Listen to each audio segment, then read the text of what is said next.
कृष्णा। आज की जो बस बारस की कथा है वो मैं कहता हूँ।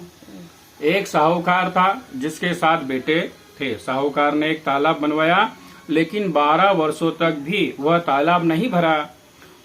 तब साहूकार ने कुछ विद्वान पंडितों से पूछा कि इतने दिन हो गए लेकिन मेरा तालाब क्यों नहीं भरता। तब पंडितों ने कहा कि तुम्हें तुम्हारे बड़े बेटे की या बड़े पोते की बलि देना होगी, उसके उपरांत यह तालाब भर सकेगा। साहूकार ने पंडित की बात मानकर अपनी बड़ी बहू को पियर भेज दिया, और साहूकार की बहू हमेशा बस बारस का व्रत किया करती थी।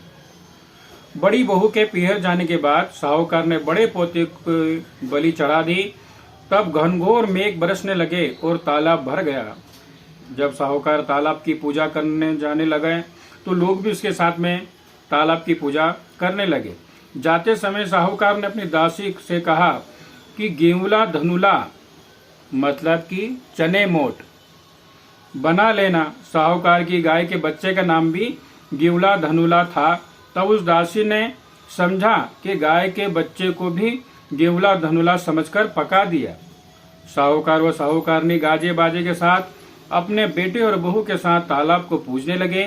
साहूकार के पूजन कर लेने के पश्चात वहां आए लोग भी तालाब का पूजन करने लगे। उसी वक्त जिस पोते की बलि दी गई थी वह गोबर में लिपटा हुआ मिला और आकर कहने लगा कि मैं भी तालाब में कूदूंगा। उस बच्चे को देखकर साहूकार ने कहा कि मैंने तो उसकी बलि दे दी थी जिससे तालाब भरा था, लेकिन गाय माता ने हमारी लाज रख ली और हमें हमारा पोता वापस लौटा दिया। अपने बेटे को देखकर बहू भी बहुत खुश हुई। तब साहूकार दौड़ा दौड़ा घर आया और अपनी दासी से कहा कि गाय का बच्चा कहाँ है। तब दासी बोली कि आप ही ने तो कहा था कि गेवला धनवाला को पका लेना, इसलिए मैंने उसे पका दिया। ये सुनते ही साहूकार क्रोध से तिलमिला उठा और अपनी दासी से कहने लगा कि अरे पापिन, तूने यह क्या अनर्थ कर दिया। एक पाप उतार कर आया हूँ और उससे पहले तूने दूसरा पाप भी हमारे सर से लगा दिया। और साहूकार सिर पकड़कर बैठ गया। साहूकार और साहूकारनी सोचने लगे कि अब गाय आएगी तो उसको हम क्या जवाब देंगे। साहूकार ने एक हांडी में गाय के बच्चे को डालकर खड्डे में दबा दिया। जब शाम को जंगल से गाय आई तो उसने अपने बच्चे को वहां नहीं देखकर चिल्लाने लगी और खड्डे में दबी हड्डियों को खोदने लगी।